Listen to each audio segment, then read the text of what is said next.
Hello students, मैं हूं SR और स्वागत है आपका मेरे चैनल एसआर एजुकेशन फंडा में। इस वीडियो में हम सामान्य विज्ञान अर्थात जनरल साइंस के जिस टॉपिक पर चर्चा करेंगे वो है पीरियोडिक टेबल। पीरियोडिक टेबल का पार्ट 2। पार्ट 1 में पहले से अपलोड कर चुका हूं, जिसमें आपने क्वेश्चन नंबर 1 से 75 तक देखे, और पार्ट 2 को मैं कंटिन्यू करने जा रहा हूं। इसके पार्ट 2 में आप पढ़ेंगे क्वेश्चन नंबर 76 से 160 तक। विगत वर्षों में देखा गया है कि प्रतियोगी परीक्षा में आने वाले सामान्य विज्ञान के 90 से 95% जो क्वेश्चंस हैं वो एनसीईआरटी की किताबों से ही पूछे जा रहे हैं। यह वीडियो उन सभी परीक्षाओं के लिए महत्वपूर्ण है जिनमें सामान्य विज्ञान के प्रश्न पूछे जाते हैं। हमारी साइंस सीरीज के वीडियो इसलिए और महत्वपूर्ण हो जाते हैं क्योंकि इनमें एनसीईआरटी विज्ञान की किताब का चैप्टर वाइज संपूर्ण निचोड़ है। तो चलिए शुरू करते हैं आवर्त सारणी का पार्ट 2। आधुनिक आवर्त सारणी में परमाणु क्रमांक 58 से 71 तक के तत्वों को क्या कहा जाता है। जो आधुनिक आवर्त सारणी है उसमें परमाणु संख्या 58 से 71 तक के तत्वों को कहा जाता है लेंथेनाइड। लेंथेनाइड जो कि सीरियम से शुरू होते हैं और खत्म होती है ल्यूटेटियम पर। लेंथेनाइड और एक्टिनाइड दोनों ग्रुप 3 में आते हैं। यहाँ देखिए आप, जो लेंथेनम है उसका परमाणु क्रमांक कितना है 57, और उसके बाद 58 से शुरू होती है लेंथेनाइड श्रेणी। लेंथेनम और आफेनियम दोनों के बीच टोटल कितने तत्व हैं? 14 तत्व हैं। ठीक है, तो लेंथेनाइड कौन से समूह में होता है? तीसरे समूह में होता है। और 58 से 71 तक के जो तत्व हैं वो क्या कहे जाते हैं? लेंथेनाइड कहे जाते हैं। आधुनिक आवर्त सारणी में परमाणु संख्या 90 से 103 तक के तत्वों को क्या कहा जाता है? 90 से 103 तक के तत्वों को नीचे देखिए, इन्हें कहा जाता है एक्टिनाइड। एक्टिनाइड 90 यानी थोरियम से शुरू होते हैं और लॉरेंशियम तक 90 से 103। ये भी ग्रुप 3 के तत्व हैं, एक्टिनियम के बाद में आते हैं। ये इंपॉर्टेंट ग्रुप है, कई क्वेश्चंस यहाँ से बनते हैं। तो 90 से 103 तक के तत्वों को क्या कहा जाता है? एक्टिनाइड। यूरेनियम तत्व की परमाणु संख्या क्या है? यूरेनियम रेडियो एक्टिव तत्व है, ये एक्टिनाइड श्रेणी में आता है। इसका परमाणु क्रमांक क्या है? 92। आधुनिक आवर्त सारणी में लेंथेनाइड तत्व किस आवर्त में आते हैं? आधुनिक आवर्त सारणी में लेंथेनाइड तत्व किस आवर्त में आते हैं? तो समूह में तो आते हैं तीसरे समूह में, और आवर्त में कौन से में आते हैं? देखिए, तो यहाँ देखिए, ये लेंथेनम है, इसका परमाणु क्रमांक 57 है और इसके बाद शुरू होती है लेंथेनाइड श्रेणी, और इसी आवर्त में आते हैं लेंथेनाइड। तो कौन से आवर्त में हुए? छठे आवर्त में। लेंथेनाइड आते हैं छठे आवर्त में, और एक्टिनाइड पूछा जाए तो वो इससे निचले आवर्त में आएंगे, 7वें आवर्त में। ठीक है, चलिए नेक्स्ट क्या है? एस और पी ब्लॉक के तत्वों को संयुक्त रूप से क्या कहा जाता है? एस और पी ब्लॉक के तत्वों को संयुक्त रूप से कहा जाता है प्रतिनिधि तत्व, रिप्रेजेंटेटिव एलिमेंट्स। आवर्त सारणी के 16वें वर्ग के तत्वों को क्या कहा जाता है? आवर्त सारणी के 16वें वर्ग के तत्वों को क्या कहा जाता है? आवर्त सारणी का 16वां वर्ग देखिए कौन सा है? ऑक्सीजन वाला, जिसमें oxygen, sulphur, selenium, tellurium, polonium ये आते हैं। तो आप देखिए, इनको कहा जाता है चालकोजन। चालको क्या है?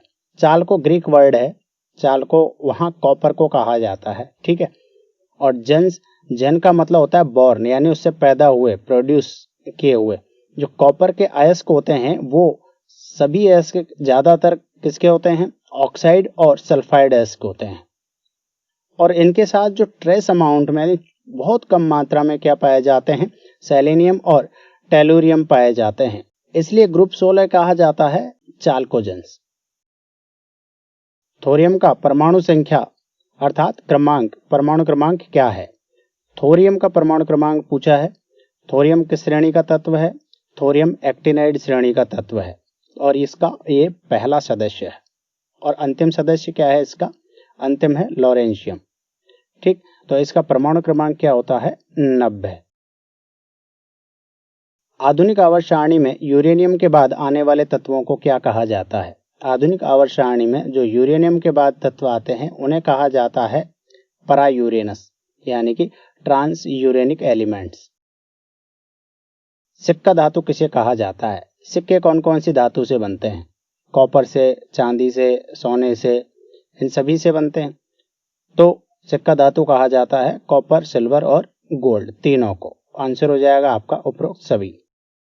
किसी तत्व के उदासीन विलगित गैसीय परमाणु से उसकी बाहरी कक्षा से इलेक्ट्रॉन पृथक करने हेतु आवश्यक ऊर्जा की मात्रा को उस तत्व की रिक्त स्थान कहते हैं। क्या कहते हैं?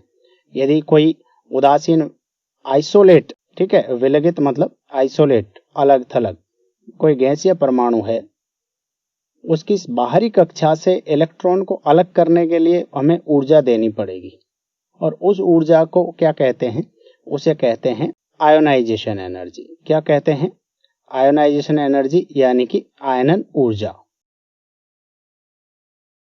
सामान्यतः आवर्त सारणी में बाएं से दाएं जाने पर आयनीकरण ऊर्जा यानी कि आयोनाइजेशन एनर्जी रिक्त स्थान क्या होती है? बढ़ती है, घटती है या एक समान रहती है?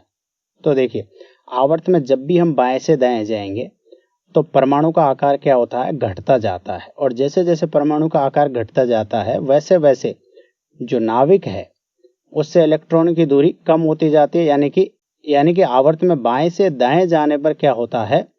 नाविक से इलेक्ट्रॉन का आकर्षण बढ़ता जाता है और आकर्षण बढ़ने के कारण जो परमाणु है उसका आकार क्या होता है? कम होता जाता है। तो देखिए, जितना आकर्षण ज्यादा होगा, इलेक्ट्रॉन को निकालने के लिए हमें ऊर्जा उतनी ही ज्यादा देनी पड़ेगी। तो इसका मतलब क्या हुआ?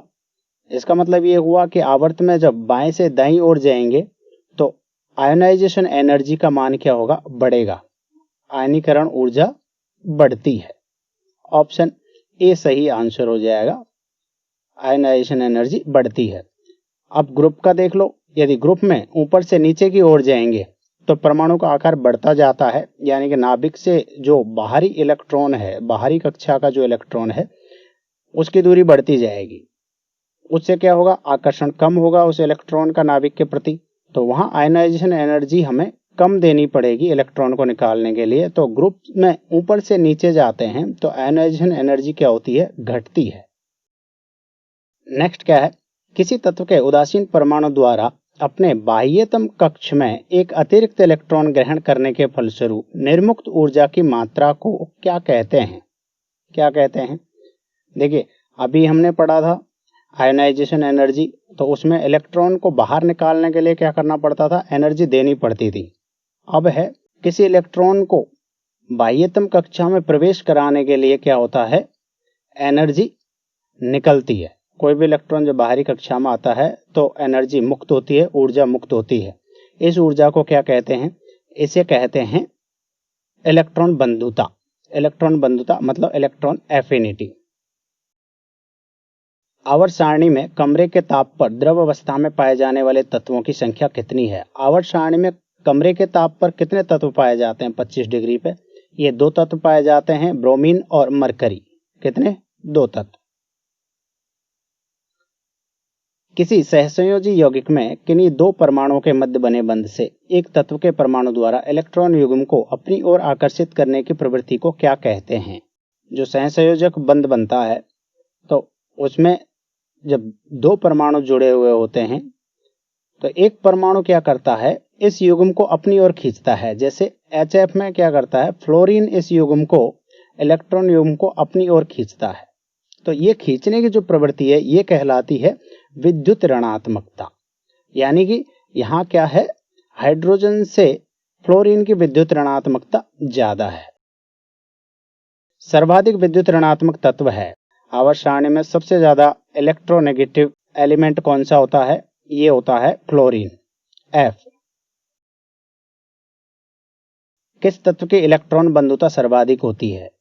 तो इलेक्ट्रॉन बंधुता मतलब इलेक्ट्रॉन जोड़ने पर जो ऊर्जा निकलती है वो कौन से तत्व की सर्वाधिक होती है? आपने पढ़ा इलेक्ट्रोनेगेटिविटी सबसे ज्यादा किसकी होती थी? फ्लोरीन की। अब है इलेक्ट्रॉन एफिनिटी, इलेक्ट्रॉन बंधुता, ये सबसे ज्यादा होती है क्लोरीन की।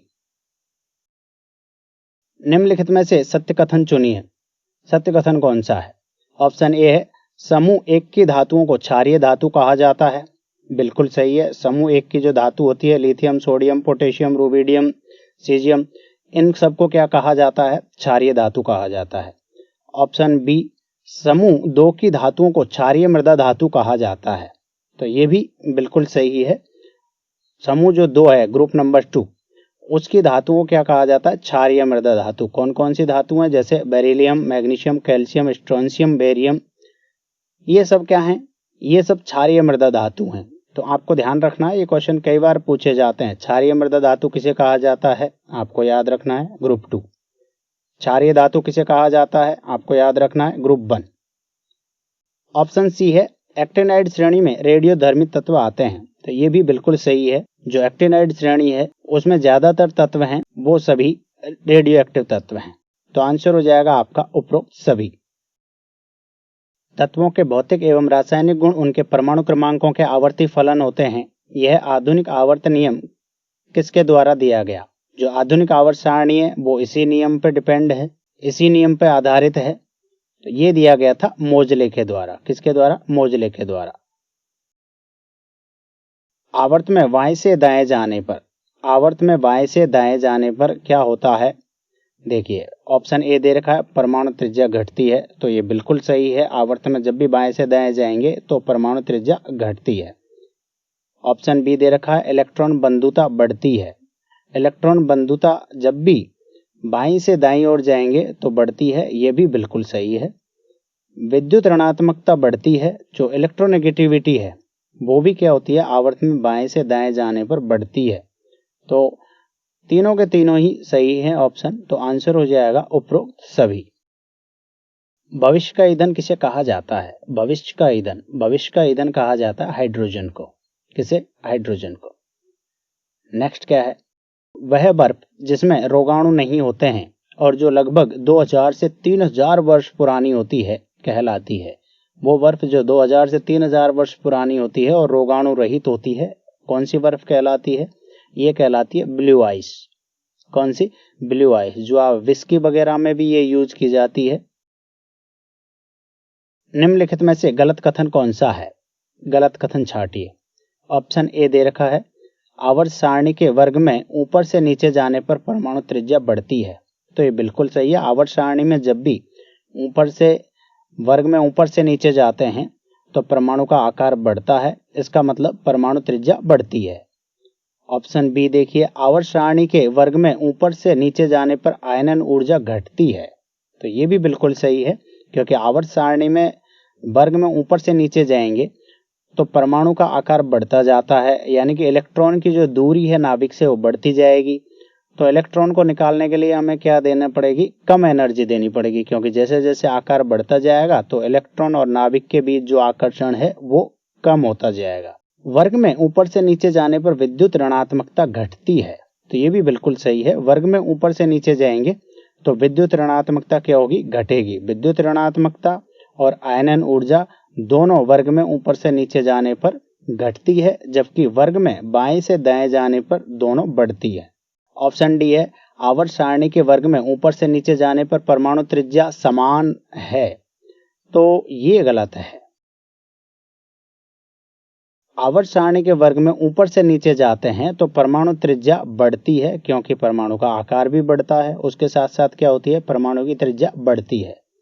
तो गलत कथन पूछा है, तो गलत कथन कौन सा हो जाएगा? Option D. निम्नलिखित में से सत्य कथन कौन सा है? सत्य कथन पूछा है। ऑप्शन ए है, आवर्त में बाएं से दाएं जाने पर तत्वों का ऑक्सीकारक गुण घटता है। तो ये गलत है। आवर्त में बाएं से दाएं जाएंगे तो तत्वों का ऑक्सीकारक गुण जो होता है वो घटता नहीं है बल्कि बढ़ता है। ऑप्शन बी है, आवर्त में बाएं से दाएं जाने पर ऑक्साइड की अम्लीय प्रकृति घटती है। तो ये भी गलत है। आवर्त में बाएं से दाएं जाने पर उनके जो ऑक्साइड होते हैं तत्व के, उनकी अम्लीय प्रकृति बढ़ती है। ऑप्शन सी क्या है, एक समूह में अर्थात वर्ग में ऊपर से नीचे की ओर जाने पर ऑक्सीकारक गुण बढ़ते हैं। तो ये भी गलत है, क्योंकि ऑक्सीकारक गुण वर्ग में नहीं बढ़ते बल्कि आवर्त में बढ़ते हैं बाएं से दाएं जाने पर। जब वर्ग में ऊपर से नीचे जाएंगे तो ऑक्सीकारक गुण घटते हैं। क्या होते हैं? घटते हैं। तो ये कथन भी गलत है। ऑप्शन डी देखिए, आवर्त में बाएं से दाएं जाने पर तत्वों का धात्विक गुण घटता है। तो ये बिल्कुल सही है। आवर्त में बाएं से दाएं जाने पर तत्वों का धात्विक गुण घटता है। आपने देखा होगा आवर्त सारणी में बाईं ओर क्या है? बाईं ओर धातु है और दाईं ओर क्या है? अधातु है। तो इसका मतलब क्या हुआ, बाईं ओर से दाईं ओर जाते हैं तो धात्विक गुण घटते हैं, तथा समूह में नीचे की ओर तत्वों का धात्विक गुण बढ़ता है। तो ये बिल्कुल सही है, जैसे समूह में ऊपर से नीचे की ओर जाते हैं तो तत्वों का धात्विक गुण बढ़ता है। ऑप्शन डी आपका सत्य कथन हो जाएगा। आधुनिक आवर्त सारणी में न्यूनतम आयनीकरण ऊर्जा किसका है? आधुनिक आवर्त सारणी में न्यूनतम आयनीकरण ऊर्जा किसका है? न्यूनतम आयनीकरण ऊर्जा होता है सीजियम का। Option B caesium. आधुनिक आवर्त सारणी के आवर्त में बाएं से दाएं और समूह में ऊपर से नीचे जाने पर तत्वों के धात्विक लक्षण यानी कि विद्युत धनात्मक गुण क्रमशः है। तो हमने पढ़ा था, आवर्त में बाएं से दाएं जाएंगे तो धात्विक लक्षण क्या होंगे? घटेंगे।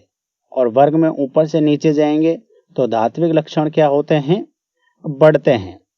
जैसे जैसे परमाणु का आकार बढ़ता है वर्ग में तो धात्विक लक्षण बढ़ते जाते हैं, और आवर्त में जाने पर बाएं से दाएं परमाणु का आकार घटता जाता है। इससे इलेक्ट्रॉन त्यागने की प्रवृत्ति घटती जाती है तत्वों की, और धात्विक गुण भी घटते जाते हैं। वर्ग में क्या होगा? इलेक्ट्रॉन त्यागने की प्रवृत्ति बढ़ेगी तो धात्विक गुण क्या होंगे? बढ़ेंगे। तो आंसर क्या हो जाएगा? आवर्त में घटता है और वर्ग में बढ़ता है। ऑप्शन सी, धात्विक लक्षण आवर्त में बाएं से दाएं जाने पर घटते हैं और वर्ग में ऊपर से नीचे जाने पर बढ़ते हैं। Option C. आवर्त सारणी में दुर्लभ मृदा धातुओं यानी कि रेयर अर्थ एलिमेंट की संख्या कितनी है? तो आवर्त सारणी में जो रेयर अर्थ एलिमेंट हैं उनकी संख्या होती है 17। कितनी होती है? 17। ये जो ग्रुप 3 है जिसमें स्कैंडियम, यट्रियम और लेंथेनम के बाद आने वाले जो 14 तत्व हैं लेंथेनाइड श्रेणी के, ये सब क्या है? ये रेयर अर्थ एलिमेंट है। आधुनिक आवर्त सारणी में इलेक्ट्रॉन बंधुता के संबंध में सत्य कथन चुनिए। इलेक्ट्रॉन बंधुता मतलब इलेक्ट्रॉन एफिनिटी। तो देखिए, ऑप्शन ए, सामान्यतः आवर्त में बाएं से दाएं जाने पर इलेक्ट्रॉन बंधुता बढ़ती है। इलेक्ट्रॉन बंधुता जब बाएं से दाईं ओर जाते हैं तो क्या होती है? बढ़ती है। ये बिल्कुल सही है। जैसे जैसे बाएं से दाईं ओर जाएंगे तो इलेक्ट्रॉन जोड़ने पर क्या होगा? ऊर्जा ज्यादा मुक्त होगी। सामान्यतः समूह में ऊपर से नीचे जाने पर इलेक्ट्रॉन बंधुता घटती है, तो ये बिल्कुल सही है। सामान्यतः समूह में ऊपर से नीचे जाएंगे तो इलेक्ट्रॉन बंधुता क्या होगी? घटती है। क्लोरीन की इलेक्ट्रॉन बंधुता सबसे ज्यादा होती है, तो ये भी बिल्कुल सही है। क्लोरीन की जो इलेक्ट्रॉन बंधुता है वो सबसे ज्यादा होती है। तो यहां आंसर हो जाएगा आपका उपरोक्त सभी। सामान्यतः आवर्त में बाएं से दाएं जाने पर विद्युत ऋणात्मकता क्या होती है? घटती है, बढ़ती है, एक समान रहती है, या कुछ कहा नहीं जा सकता। विद्युत ऋणात्मकता मतलब इलेक्ट्रोनेगेटिविटी। जैसे आवर्त में बाएं से दाएं जाते हैं तो परमाणु का आकार घटता है, और परमाणु का आकार जैसे जैसे घटता जाएगा वैसे वैसे इलेक्ट्रोनेगेटिविटी क्या होती है? बढ़ती जाती है। तो आंसर हो जाएगा ऑप्शन बी, आवर्त में बाएं से दाएं जाने पर विद्युत ऋणात्मकता बढ़ती है। धातुओं की विद्युत ऋणात्मकता अधातुओं से रिक्त स्थान होती है। तो धातुओं की जो विद्युत ऋणात्मकता होती है वो हमेशा अधातुओं से क्या होती है? कम होती है। तो आंसर हो जाएगा ऑप्शन ए, कम होती है। आवर्त सारणी में न्यूनतम और अधिकतम गलनांक वाले धातु तत्व क्रमशः है। न्यूनतम गलनांक और अधिकतम गलनांक। तो न्यूनतम गलनांक तो होता है मरकरी का, और अधिकतम गलनांक होता है टंगस्टन का। किसका? W यानी टंगस्टन। आंसर हो जाएगा मरकरी और टंगस्टन। नेक्स्ट क्वेश्चन है, आवर्त सारणी में प्रत्येक आवर्त का अंतिम सदस्य होता है। आवर्त सारणी में जब बाएं से दाएं जाते हैं तो अंतिम ग्रुप कौन सा होता है? ग्रुप नंबर 18, और ग्रुप नंबर 18 है अक्रिय तत्वों का ग्रुप। ठीक है, तो बाएं से दाएं जब भी जाएंगे तो अंतिम सदस्य जो होगा वो क्या होगा? एक निष्क्रिय तत्व होगा। कौन सा? एक निष्क्रिय तत्व। Option B. आवर्त सारणी में सुपर हैवी एलिमेंट किसे कहा जाता है? आवर्त सारणी में सुपर हैवी एलिमेंट कहा जाता है परमाणु क्रमांक 104 के बाद जो तत्व आते हैं उन सबको क्या कहा जाता है? Super heavy element. तो आंसर हो जाएगा ऑप्शन सी, वह तत्व जिनका परमाणु क्रमांक 104 से अधिक है। आधुनिक आवर्त सारणी में सबसे हल्का तत्व कौन सा है? आधुनिक आवर्त सारणी का सबसे हल्का तत्व होता है हाइड्रोजन। कौन सा होता है? हाइड्रोजन। हाइड्रोजन की डेंसिटी होती है 0.0899 ग्राम पर लीटर, जो कि सबसे कम है आवर्त सारणी में। और हल्की धातु पूछी जाए तो हल्की धातु कौन सी होती है? लिथियम। लिथियम की डेंसिटी होती है 0.534। आवर्त सारणी में सबसे हल्का धातु तत्व कौन सा है? तो सबसे हल्का धातु तत्व कौन सा है? लिथियम। नेक्स्ट है, आधुनिक आवर्त सारणी में न्यूनतम गलनांक वाला अधातु तत्व कौन सा है? अधातु तत्व कौन सा है जिसका न्यूनतम गलनांक है? वो होता है आपका हीलियम। कौन सा? हीलियम। निम्नलिखित में से कौन सा युग्म आपस में विकिरण संबंध दिखाता है? जो नीचे दे रखे हैं ऑप्शन में, लिथियम, मैग्नीशियम, बेरिलियम, एल्यूमिनियम और बोरॉन और सिलिकॉन, इनमें से कौन सा युग्म है जो विकर्ण संबंध दिखाता है? तो देखिए, लिथियम, बेरिलियम और बोरॉन, और इसके नीचे मैग्नीशियम, एल्यूमिनियम और सिलिकॉन। तो यहाँ क्या होता है? लिथियम से मैग्नीशियम, बेरिलियम से एल्यूमिनियम और बोरॉन से सिलिकॉन, ये आपस में डायगोनल रिलेशन दिखाते हैं, यानी कि विकर्ण संबंध दिखाते हैं। तो यहाँ पे आपके तीनों ऑप्शन सही हो जाएंगे, lithium, magnesium, beryllium, aluminium, boron, silicon, उपरोक्त सभी। आंसर हो जाएगा आपका उपरोक्त सभी। निम्नलिखित में से गर्म करने पर ऊर्ध्वपातन क्रिया दर्शाने वाला तत्व है। वो तत्व जो ऊर्ध्वपातन दर्शाता है कौन सा है? आयोडीन। आयोडीन ऊर्ध्वपातन दर्शाता है, सीधा ठोस से गैस में परिवर्तित हो जाता है गर्म करने पर। नेक्स्ट है, पृथ्वी की भूपर पट्टी पर सबसे अधिक पाया जाने वाला उपधातु तत्व कौन सा है? उपधातु तत्व पूछा है, कौन सा होता है? वो होता है सिलिकॉन। आप एक सीरीज याद रख लीजिए इसकी। सबसे ज्यादा पाया जाता है ऑक्सीजन, उससे कम सिलिकॉन, उससे कम एल्यूमिनियम और उससे कम आयरन। ठीक है, ऑक्सीजन अधातु है, सिलिकॉन उपधातु है, एल्यूमिनियम और आयरन क्या है? धातु है। सबसे ज्यादा कौन सा पाया जाता है? ऑक्सीजन, और उससे कम पाया जाता है सिलिकॉन। सिलिकॉन क्या है? उपधातु। उपधातु हम पूछा जाए तो सबसे ज्यादा उपधातु पाया जाता है सिलिकॉन। धातु हम पूछा जाए तो सबसे ज्यादा धातु पाया जाता है एल्यूमिनियम, और अधातु में पूछा जाए तो अधातु में क्या पाया जाता है? ऑक्सीजन। आधुनिक आवर्त सारणी में सबसे छोटा आवर्त कौन सा है? सबसे छोटा आवर्त पूछा है, तो आवर्त में कितने तत्व हैं उससे आवर्त छोटा है बड़ा है वो पता चलता है। तो देखिए, आवर्त कैसे होते हैं, जैसे टोटल है 7 आवर्त। ठीक है, पहले आवर्त में 2 तत्व, दूसरे में 8, तीसरे में 8, चौथे में 18, पांचवें में 18, छठे में 32 और सातवें में 32 तत्व होते हैं। यानी कि 2, 8, 8, 18, 18, 32, 32। तो सबसे कम तत्व किस में है? आवर्त 1 नंबर में। ठीक है, तो सबसे छोटा आवर्त कौन सा हुआ? 1 नंबर। और बड़ा कौन सा हो जाएगा? सबसे बड़ा आवर्त, सबसे बड़ा आवर्त हो जाएगा आवर्त नंबर 6 और 7, जिसमें 32 तत्व पाए जाते हैं। आधुनिक आवर्त सारणी में लेंथेनाइड और एक्टिनाइड श्रेणी के तत्व किस समूह के अंतर्गत आते हैं? तो लेंथेनाइड और एक्टिनाइड तत्व होते हैं वो तीसरे समूह के अंतर्गत आते हैं, जिसमें स्कैंडियम, यट्रियम, लेंथेनम और एक्टिनियम है। लेंथेनम के बाद में जो तत्व आते हैं वो सभी इसी समूह में आते हैं, 14 तत्व, जो कि लेंथेनाइड कहे जाते हैं। और एक्टिनियम के बाद जो तत्व आते हैं 14 तत्व एक्टिनाइड श्रेणी के, वो भी इसी वर्ग में आते हैं, ये आपको ध्यान रखना है। तो लेंथेनाइड और एक्टिनाइड दोनों कौन से वर्ग में आते हैं? ये आते हैं ग्रुप नंबर 3 में, वर्ग नंबर तीसरा। लेंथेनाइड और एक्टिनाइड तत्व क्रम से कौन से आवर्त में आते हैं? लेंथेनाइड आते हैं 6वें आवर्त में और एक्टिनाइड आते हैं 7वें आवर्त में। लेंथेनाइड 6वें और एक्टिनाइड 7वें आवर्त में। वे तत्व जिनके बाह्यतम 3 कोश अपूर्ण होते हैं, वो तत्व जिनके बाह्यतम 3 कोश अपूर्ण होते हैं, यानी कि कंप्लीट नहीं होते, वो कहे जाते हैं आंतरिक संक्रमण तत्व। कौन से? आंतरिक संक्रमण तत्व, यानी कि एफ ब्लॉक के एलिमेंट। एफ ब्लॉक के एलिमेंट कौन कौन से होते हैं? लेंथेनाइड और एक्टिनाइड। ब्रह्मांड में सबसे अधिक पाया जाने वाला तत्व कौन सा है? ब्रह्मांड में जो सबसे अधिक मात्रा में पाया जाता है वो होता है हाइड्रोजन। कौन सा? हाइड्रोजन।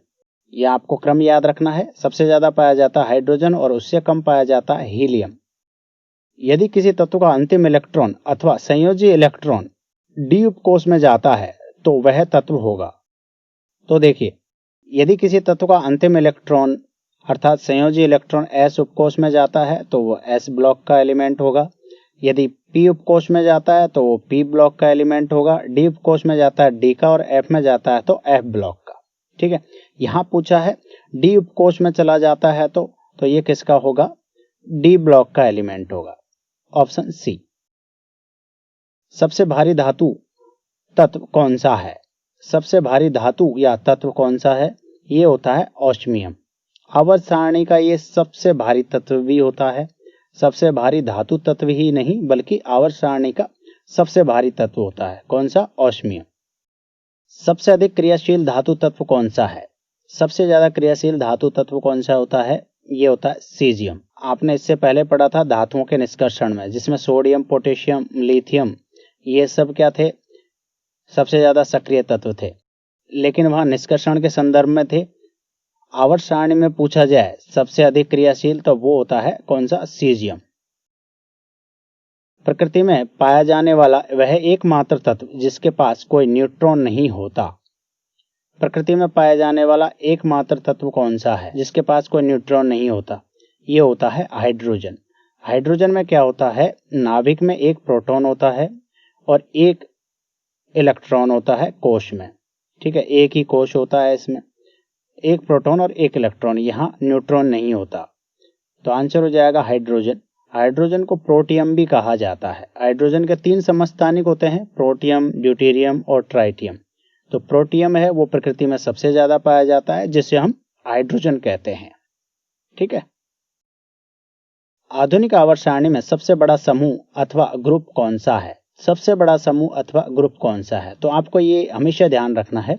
आवर्त सारणी में जो सबसे बड़ा ग्रुप है वो ग्रुप है जिसमें लेंथेनाइड और एक्टिनाइड आते हैं। अब लेंथेनाइड और एक्टिनाइड कौन से ग्रुप में आते हैं, ये आते हैं ग्रुप नंबर 3 में। किसमें, ग्रुप नंबर 3 में। तो आवर्त सारणी का सबसे बड़ा ग्रुप कौन सा हो जाएगा, तीसरा ग्रुप, ग्रुप नंबर 3। नोबेल धातु किसे कहा जाता है, नोबेल धातु, नोबेल धातु मतलब जो बहुत कम क्रियाशील है, अत्यंत कम क्रियाशील है, वो है प्लेटिनम। प्लेटिनम। पृथ्वी की भूपर पट्टी पर सबसे अधिक पाए जाने वाला धातु तत्व कौन सा है, धातु तत्व पूछा है कौन सा है। आपने सीरीज पढ़ी थी, मैंने बताया था आपको, सबसे ज्यादा ऑक्सीजन, उससे कम सिलिकॉन, उससे कम एल्यूमिनियम और आयरन। ठीक है, तो पृथ्वी की भूपर पट्टी पर सबसे ज्यादा पाया जाने वाला धातु तत्व कौन सा होगा, एल्यूमिनियम। पृथ्वी की भूपर पट्टी पर सबसे अधिक पाया जाने वाला तत्व कौन सा है, पृथ्वी की भूपर पट्टी पर जो सबसे अधिक पाया जाएगा वो कौन सा तत्व होता है, ऑक्सीजन। कौन सा, ऑक्सीजन। उच्चतम घनत्व वाली धातु है, उच्चतम घनत्व यानी सबसे भारी जो धातु है वो कौन सी है, ओस्मियम। जिसका घनत्व सबसे ज्यादा होता है वो धातु क्या होती है, सबसे भारी धातु भी होगी। तो आंसर हो जाएगा आपका ओस्मियम। प्रकृति में सबसे कम क्रियाशील तत्व कौन से होते हैं, प्रकृति में सबसे कम क्रियाशील तत्व, तो देखिए सबसे कम क्रियाशील तत्व कौन से होते हैं, सबसे कम क्रियाशील तत्व वो होते हैं जिनका बाहरी कोश पूर्ण हो। और बाहरी कोश किनके पूर्ण होते हैं, अक्रिय गैस यानी कि नोबेल गैस के, ग्रुप नंबर 18 के जो तत्व हैं उनका। इसको शून्य समूह भी कहा जाता है यानी कि 0 ग्रुप कहा जाता है। तो आंसर हो जाएगा आपका अक्रिय गैस अर्थात नोबेल गैस। संक्रमण तत्व की विशेषता है, संक्रमण तत्व, संक्रमण तत्व में कौन से होते हैं, ये होते हैं डी ब्लॉक के तत्व, अर्थात ऑप्शन ए सही हो जाएगा, अपूर्ण डी ऑर्बिटल। जिसमें अपूर्ण डी ऑर्बिटल यानी कि डी उपकोष पाया जाता है उन्हें कहा जाता है संक्रमण तत्व। निम्नलिखित धातुओं का चालकता का सही क्रम है, चालकता का सही क्रम कौन सा है, तो देखिए चालकता सबसे ज्यादा होती है सिल्वर की, Ag, इससे कम कॉपर की, इससे कम एल्यूमिनियम और उससे कम टंगस्टन की। तो आंसर हो जाएगा चांदी, तांबा, एल्यूमिनियम और टंगस्टन। सबसे ज्यादा चांदी, उससे कम तांबा, उससे कम एल्यूमिनियम, उससे कम टंगस्टन, ऑप्शन डी। धातुओं के ऑक्साइड क्षारकीय प्रकृति के होते हैं लेकिन वह तत्व जिसके ऑक्साइड अम्लीय प्रकृति के होते हैं। तो देखिए सामान्यतः हमने पढ़ा जो मेटल ऑक्साइड्स होते हैं वो कैसे होते हैं, क्षारकीय प्रकृति के होते हैं। बट एक तत्व ऐसा है जिसके ऑक्साइड अम्लीय प्रकृति के होते हैं, वो कौन सा है, क्रोमियम। Cr2O3 जो है इसका ऑक्साइड वो किस प्रकृति का होता है, अम्लीय प्रकृति का। निम्नलिखित में से क्लोरीन के उपयोग के बारे में सत्य कथन है, क्लोरीन के उपयोग के बारे में। ऑप्शन ए देखिए हाइड्रोक्लोरिक अम्ल बनाने में, तो क्लोरीन का उपयोग बिल्कुल हाइड्रोक्लोरिक अम्ल यानी कि HCl बनाने में किया जाता है, ऑप्शन बिल्कुल सही है। मस्टर्ड गैस बनाने में, ये भी सही है, मस्टर्ड गैस बनाने में भी क्लोरीन उपयोग की जाती है। ब्लीचिंग पाउडर बनाने में, ब्लीचिंग पाउडर यानी कि CaOCl2 जिसका फॉर्मूला होता है, इसे बनाने में भी क्लोरीन का उपयोग किया जाता है। तो आंसर हो जाएगा उपरोक्त सभी। इसके अलावा कुछ और उपयोग भी हैं, ये कीटाणुनाशक के रूप में भी यूज आता है और जल शोधक के रूप में भी इसका उपयोग किया जाता है। जो वाटर ट्रीटमेंट है उसमें भी क्लोरीन का यूज किया जाता है। टंगस्टन क्षरण को रोकने के लिए बिजली के बल्ब से रिक्त स्थान निकाल दी जाती है।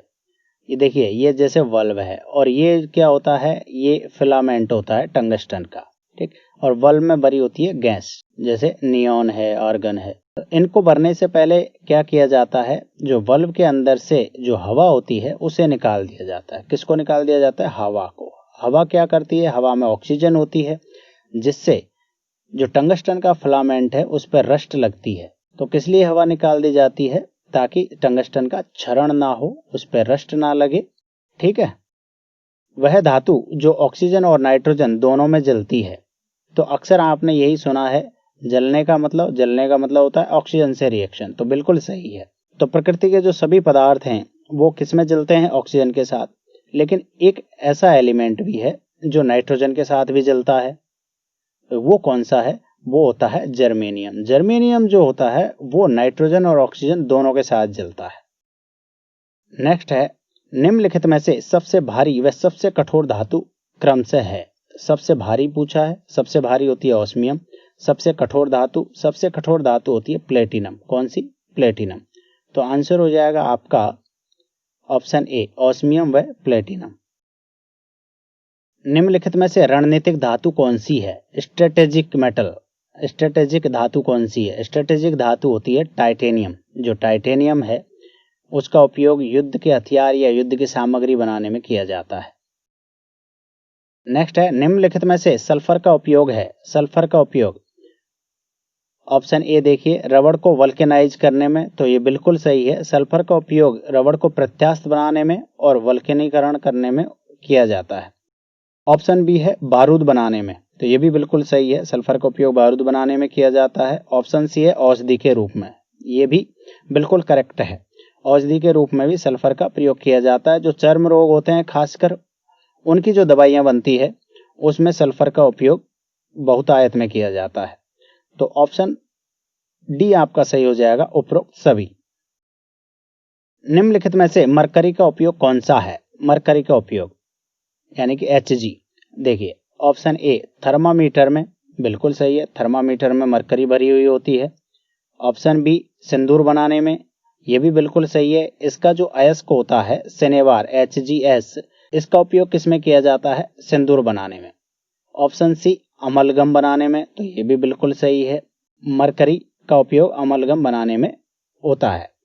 ऑप्शन डी बिल्कुल सही हो जाएगा। इनमें से सभी, जो ऊपर के सभी उपयोग हैं वो मरकरी के उपयोग हैं।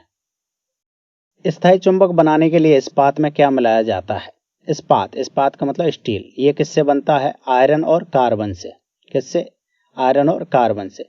इसमें क्या मिलाया जाता है स्थायी चुंबक बनाने के लिए? तो इसमें मिलाया जाता है कोबाल्ट, CO, कोबाल्ट। हेलमेट तथा चोर अभेद तिजोरी बनाने में इस्पात के साथ 7 से 20% मात्रा में कौन सा तत्व मिलाया जाता है? हेलमेट देखिए काफी कठोर मेटल से बना होता है। चोर अभेद तिजोरी जो होती है वो भी बहुत ज्यादा कठोर मेटल से बनी हुई होती है। ये आसानी से नहीं टूटते हैं। इनका मटेरियल बनाने के लिए इस्पात के साथ क्या मिलाया जाता है? ये मिलाया जाता है मैग्नीज। कौन सा? मैग्नीज। इस्पात में मैग्नीज मिलाया जाता है। समुद्री घास में कौन सा तत्व पाया जाता है? समुद्री घास में आयोडीन पाया जाता है। कौन सा? आयोडीन। नेक्स्ट क्वेश्चन है, पुराने तेल चित्रों के रंग को फिर से उभारने के लिए किसका प्रयोग किया जाता है? काफी इंपॉर्टेंट क्वेश्चन है। पुराने जो ऑयल पेंटिंग्स हैं उनके रंगों को फिर से उभारने के लिए किसका प्रयोग किया जाता है? हाइड्रोजन पेरोक्साइड का, H2O2 जिसका फॉर्मूला होता है। तो आंसर हो जाएगा हाइड्रोजन पेरोक्साइड। सबसे प्रबल अपचायक तत्व कौन सा है जो कि सबसे कम घनत्व तथा सबसे हल्का धातु है? अपचायक यानी कि जो रिडक्शन कर दे दूसरे पदार्थ का, ये होता है लिथियम। कौन सा? लिथियम। निम्नलिखित में से सबसे ज्यादा समस्थानिक किस तत्व के पाए जाते हैं? सबसे ज्यादा समस्थानिक पाए जाते हैं पोलोनियम के। प्रकृति में जो सबसे ज्यादा समस्थानिक रखता है वो तत्व है कौन सा? पोलोनियम। निम्नलिखित में से ग्रेफाइट का उपयोग है। ग्रेफाइट क्या है? कार्बन का अपरूप है। ऑप्शन ए है इलेक्ट्रोड बनाने में, तो ये बिल्कुल सही है। ग्रेफाइट का उपयोग इलेक्ट्रोड बनाने में किया जाता है। ऑप्शन बी है लोहे के बने पदार्थ पर पॉलिश करने में, ये भी बिल्कुल सही है। ऑप्शन सी है स्टोव की रंगाई में। स्टोव की रंगाई में भी ग्रेफाइट का उपयोग किया जाता है। तो ये तीनों के तीनों ऑप्शन जो है बिल्कुल सही है, ग्रेफाइट के उपयोग हैं। आवर्त सारणी के किस समूह या आवर्त के तत्वों को प्रारूपी तत्व यानी कि टिपिकल एलिमेंट कहा जाता है? आवर्त सारणी का कौन सा समूह है या आवर्त है? आवर्त है या समूह है जिसके तत्वों को टिपिकल एलिमेंट कहा जाता है? तो ये होता है आवर्त। और कौन सा आवर्त होता है? तीसरा आवर्त। आवर्त सारणी का जो तीसरा आवर्त है उसके एलिमेंट को प्रारूपी तत्व कहा जाता है। ठीक है। सर्वाधिक ऑक्सीकरण संख्या दिखाने वाला तत्व कौन सा है? सर्वाधिक ऑक्सीकरण संख्या, ऑक्सीडेशन नंबर जो दिखाता है वो एलिमेंट है ऑस्मियम। कौन सा? ऑस्मियम, जो 8 तक ऑक्सीकरण संख्या दिखाता है।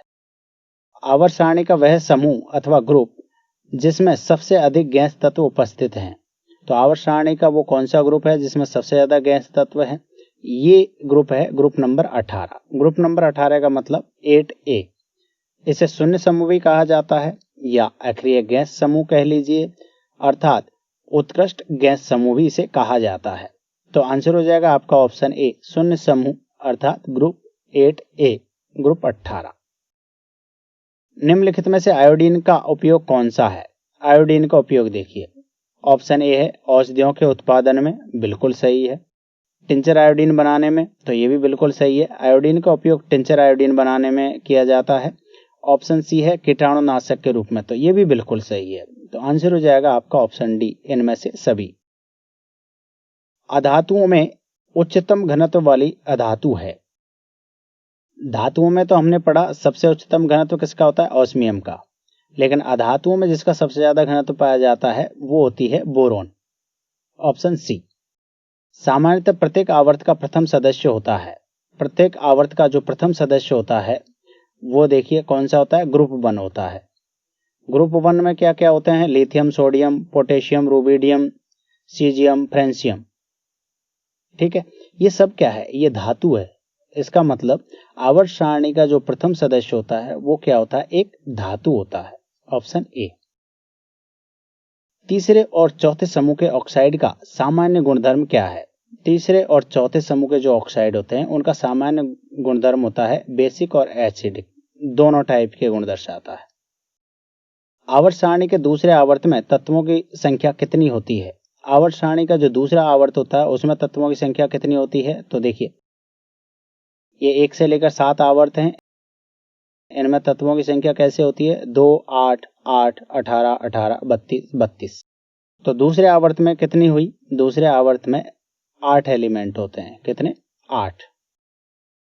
निम्नलिखित में से रेडियो सक्रिय धातु जो द्रव अवस्था में पाई जाती है, वो रेडियो सक्रिय धातु, रेडियो एक्टिव एलिमेंट कौन सा है जो द्रव अवस्था में पाया जाता है? वो होता है फ्रेंसियम।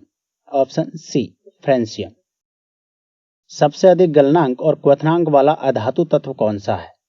सबसे अधिक गलनांक और क्वथनांक वाला अधातु तत्व कौन सा है? हीरा। जो हीरा है वो कार्बन का अपरूप है, अर्थात सबसे अधिक गलनांक और क्वथनांक वाला अधातु तत्व कौन सा हो गया? हीरा, कार्बन। आवर्त सारणी के सबसे अधिक और कम क्वथनांक वाले तत्व क्रम से कौन से हैं? आवर्त सारणी के पूछे हैं अब, तो आवर्त सारणी के कौन से हैं? सबसे अधिक और सबसे कम क्वथनांक। सबसे अधिक क्वथनांक तो होता है टंगस्टन का। किसका? टंगस्टन का। और सबसे कम क्वथनांक होता है हीलियम का। तो आंसर सी सही हो जाएगा, टंगस्टन और हीलियम। आधुनिक आवर्त सारणी के 5वें आवर्त में कितने तत्व हैं? आवर्त सारणी के 5वें आवर्त में कितने तत्व होते हैं? कितने तत्व होते हैं? देखिए, आवर्त में जितने तत्व होते हैं उनकी संख्या कैसे लिखी जाती है? 2, 8, 8, 18, 18, 32, 32। पांचवें आवर्त का पूछा है तो पांचवें आवर्त में कितने तत्व होते हैं? 18। Option C. सबसे अधिक क्रियाशील अधातु तत्व कौन सा है? सबसे अधिक क्रियाशील अधातु तत्व होता है फ्लोरीन। Option B. आधुनिक आवर्त सारणी के अंतिम वर्ग में कितने तत्व हैं? अंतिम वर्ग कौन सा होता है? ग्रुप नंबर 18 होता है। ये कौन सा होता है? निष्क्रिय जो गैस होती हैं उनका समूह होता है। इसमें देखिए कितने तत्व हैं? Helium, neon, argon, krypton, xenon, radon और ऑग्निशन। ठीक है, तो टोटल कितने तत्व हुए? 7 तत्व। तो आधुनिक आवर्त सारणी का जो अंतिम ग्रुप है, ग्रुप नंबर 18, उसमें कितने एलिमेंट पाए जाते हैं? 7 एलिमेंट पाए जाते हैं। तो थैंक यू स्टूडेंट्स। यहाँ होता है आपका आवर्त सारणी का पार्ट 2 कंप्लीट। इसमें मैंने मैक्सिमम पॉसिबल क्वेश्चंस हैं वो शामिल कर लिए हैं, जो कि इम्पोर्टेंट्स भी है एग्जाम की दृष्टि से। तो वीडियो आपको अच्छा लगा हो तो प्लीज लाइक करिए, शेयर करिए और सब्सक्राइब करिए। और हाँ, बेल आइकन का बटन भी प्रेस कर लीजिए ताकि आपको मेरे आने वाले वीडियोज के नोटिफिकेशंस मिलते रहें। तो मिलते हैं नेक्स्ट वीडियो में।